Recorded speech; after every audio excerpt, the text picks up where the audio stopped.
नमो भगवते वासुदेवाय। श्रीमद्वाल्मीकिरामायणम् आरण्यकाण्डं चतुर्विंशः सर्गः। रामकरबलसन्निकर्षः। आश्रमं प्रति याते तु करे करपराक्रमे तानेव उत्पातिकान् रामः सह भ्रात्रा ददर्शः। तानुत्पातान् महाघोरान् उत्थितान् रोमहर्षणान् प्रजानामहितान् दृष्ट्वा रामो लक्ष्मणमब्रवीन् इमान् पश्य महाबाहो सर्वभूतापहारिणः समुत्थितान् महोत्पातान् संहर्तुं सर्वराक्षसान् अमीरुदिरधारास्तु विसृजन्त करस्वनाः व्योम्नि मेघा विवर्तन्ते परुषा गर्दबारुणाः सधूमा च शरा सर्वे मम युद्धाभिनन्दिनः रुक्मपृष्ठानि चापानि विवेष्टन्ते च लक्ष्मण यादृशा इह कूजन्ति पक्षिणो वनचारिणः अग्रतो नो भयं प्राप्तं संशयो जीवितस्य च संप्रहारस्तु सुमहान् भविष्यति न संशयः अयमाख्याति मे बाहुः स्फुरमानो मुहुर्मुहुः सन्निकर्षे तु नः शूर जयं शत्रोपराजयं सप्रभं च प्रसन्नं च तव वक्त्रं हि लक्ष्यते उद्यतानां हि युद्धार्थं येषां भवति लक्ष्मण निष्प्रभं वदनं तेषां भवद्यायुः परीक्षये रक्षसां नर्दतां घोरः श्रूयते च महाध्वनिः आहतानां च भेरीणां राक्षसैः क्रूरकर्मभिः अनागतविधानं तु कर्तव्यं शुभमिच्छताम् आपदं शङ्कमानेन पुरुषेण विपच्चितां तस्मात् गृहीत्वा वैदेहीं शरपाणिर्धनुर्धरः गुहामाश्रय शैलस्य दुर्गां पातपसङ्कुलां प्रतिकूलितुमिच्छामि न हि वाक्यमिदं त्वया शापितो मम पादाभ्यां गम्यतां वत्समाचिरं त्वं हि शूरश्च बलवान् कन्याहेतान्न संशयः स्वयं तु हन्तुमिच्छामि सर्वानेव निशाचरान् एवमुक्तस्तु रामेण लक्ष्मणः सह सीतया शरानादाय चापं च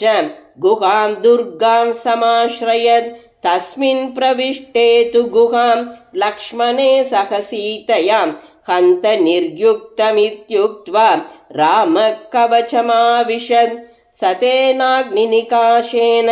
कवचेन विभूषितः बभूव रामस्तिमिरे विधूमोऽग्निरिवोत्थितः स चापमुद्यम्य महच्चरानादाय वीर्यवान् बभूवावस्थितस्तत्र जास्वनैः पूरयन् दिशः ततो देवास गन्धर्वाः सिद्धाश्च सहचारणैः समेयुच्च महात्मानः युद्धदर्शनकाङ्क्षिणः ऋषयश्च महात्मानः लोके ब्रह्मर्षि सत्तमाः समेद्य चोचुः सहिताः अन्योन्यं पुण्यकर्मणः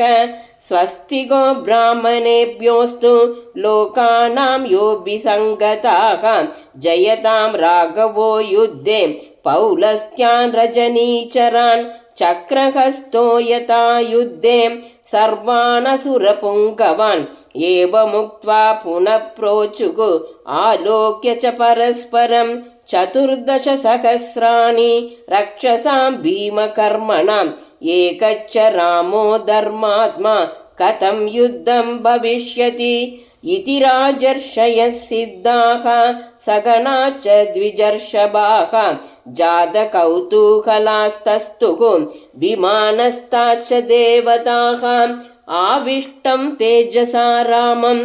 सङ्ग्रामशिरसि स्थितं दृष्ट्वा सर्वाणि भूतानि भयाद्विव्यतिरे तथा रूपमप्रतिमं तस्य रामस्याक्लिष्टकर्मणः बभूव रूपं क्रुद्धस्य रुद्रस्येव पिनाकिनः इति सम्भाष्यमाने तु देवगन्धर्वचारणैः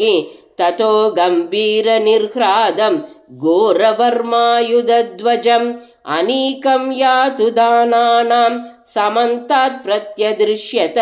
सिंहनादं विसृजताम् अन्योन्यम् अभिगर्जतां चापानि विस्पारयतां जृम्भतां चाप्यभीक्ष्णसः विप्रकुष्ठस्वनानां च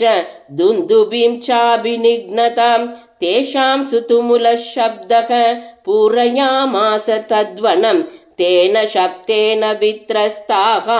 श्वापदावनचारिणः दुद्रुवुर्यत्र निःशब्दं पृष्ठतो न व्यलोकयन् तत्त्वनीकं महावेगं रामं समुपसर्पत धृतनानाप्रहरणं गम्भीरं साकरोपमं रामोऽभिचारयं चक्षुः सर्वतो रणपण्डितः ददर्शकरसैन्यं तद् युद्धाभिमुखमुत्थितं विदत्य च धनुर्भीमं दून्याचोद्धृत्य सायकान् क्रोधमाहारयत्तीव्रं वदार्थं सर्वरक्षसां दुष्प्रेक्ष्य सोऽभवत्क्रुद्धः युगान्ताग्निरिवज्ज्वलत् तं दृष्ट्वा तेजसाविष्टं प्राद्रवन् वनदेवताः तस्य क्रुद्धस्य रूपं तु रामस्य ददृशे तदा दक्षस्येव क्रतुं हन्तुम् उद्यतस्य पिनाकिनः तत्कार्मुकैराभरणैर्ध्वजैश्च दैवर्मभिच्चाग्निसमानवर्णैः बभूव सैन्यं पिशिदाशनानां सूर्योदये नीलमिवाभ्रवृन्दम् इत्यार्षे श्रीमद् रामायणे वाल्मीकिये आदिकाव्ये चतुर्विंशतिसहस्रिकायां संहितायाम् आरण्यकाण्डे रामकरबलसन्निकर्षो नाम चतुर्विंशः सर्गः। श्रीदाशरथाय विद्महे सीतावल्लभाय धीमहि तन्नो राम प्रचोदयात्। जानकीकान्तस्मरणं जय जय राम राम।